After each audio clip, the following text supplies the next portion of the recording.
मैं कैसे रुक जाऊं जब अंदर से आवाज आती है कि यार थोड़ा सो लेते हैं, तब मेरे पापा के पॉकेट में रखी चिल्लर की आवाज मुझे जगा देती है। ये जिंदगी क्या सिखाएगी मुझे। मेरी जिंदगी के सबसे पहले टीचर मेरे पापा थे और मैंने उन क्लासों में बहुत अच्छी तरीके से सीखा है। ये जिंदगी क्या डराएगी मुझे। मैंने डर को पापा से हारते हुए देखा है। टूट टूट कर जुड़ना ये मैंने पापा से सीखा है और जुड़ जुड़ के आगे बढ़ना ये भी मैंने पापा से सीखा है। यार पापा में एक बात तो होती है कि जितना खड़ूस दिखते हैं ना उतना होते नहीं हैं। यार पापा में एक बात तो होती ही है कि जितना मजबूत दिखते हैं ना उतने ही अकेले में आंसू बहाते हैं। रुक जाना मेरे लिए आसान है पर रुक मैं कैसे जाऊं। मेरे पापा की पसीने की बूंदें टपक रही हैं। सो जाना मेरे लिए आसान है पर मैं सो कैसे जाऊं। न जाने कितनी रातें हो गई मेरे पापा को जगे हुए। बचपन में जब मैं गिर जाता था तो पापा उंगली पकड़कर मुझे उठाते थे और बोलते थे कि शाबाश बेटा कुछ नहीं हुआ। आज मेरे वही पापा खुद गिरने की कगार पर खड़े हैं। आज मेरे वही पापा इस ललकार पे हैं कि मैं अकेला नहीं हूँ, मेरा बेटा मेरे साथ है। जिसको बाप की उंगली पकड़ने का मौका मिलता है ना उसको जिंदगी में कभी भी किसी के सहारे की जरूरत नहीं पड़ती। हाँ मेरे खून में पहले से ही ये जीतना मेरी किस्मत तो मेरे पापा ने पहले ही लिख दी थी जब मुझे पेन पकड़ना सिखाया था।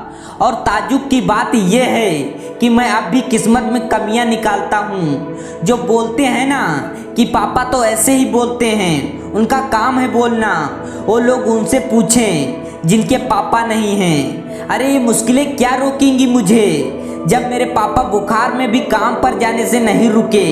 अरे ये दुनिया क्या डराएगी मुझे जब मेरे पापा ने इस डर को हमेशा हराया है कि कल के राशन का क्या होगा, कल की मजदूरी का क्या होगा, मेरी फीस का क्या होगा।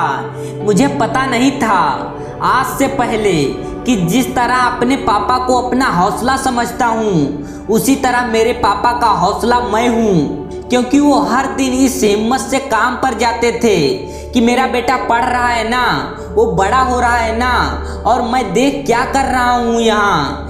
जिस भगवान जैसे पापा ने मेरी किस्मत लिखी उसी की कीमत के कांटे लिख रहा हूँ मैं देख क्या कर रहा हूँ। जिस इंसान को बचपन में देखकर किसी भी पत्थर को किसी भी गड्ढे को देखकर पार कर जाता था, ये सोचकर कि क्या डर है यार, उस पार तो मेरे पापा खड़े हैं ना। और मैं उसी व्यक्ति को मैं अपनी आज़ादी के बीच आने वाली दीवार मान रहा हूँ। अरे अगर कोई तुम्हारी सफलता से खुश होगा ना तो या तो तुम खुद होगे या फिर तुम्हारे मम्मी पापा होंगे। मैं उनका दर्द समझ सकता हूँ जिनके पापा नहीं हैं। इसीलिए फिक्र मत करना मेरे दोस्त, तुम वो बनना जो तुम्हारे पापा अपनी ज़िंदगी में कभी नहीं बन पाए लेकिन उस जगह पर तुम्हें हमेशा देखना चाहते थे।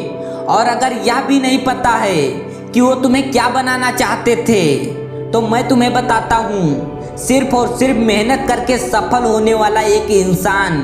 इसे हर उस व्यक्ति और स्टूडेंट के पास जरूर शेयर करना जो सच में तमाम मुश्किलों के बाद भी कुछ बहुत बड़ा करना चाहता है और अपने मम्मी पापा का नाम रोशन करना चाहता है। दोस्तों जय हिंद, जय भारत।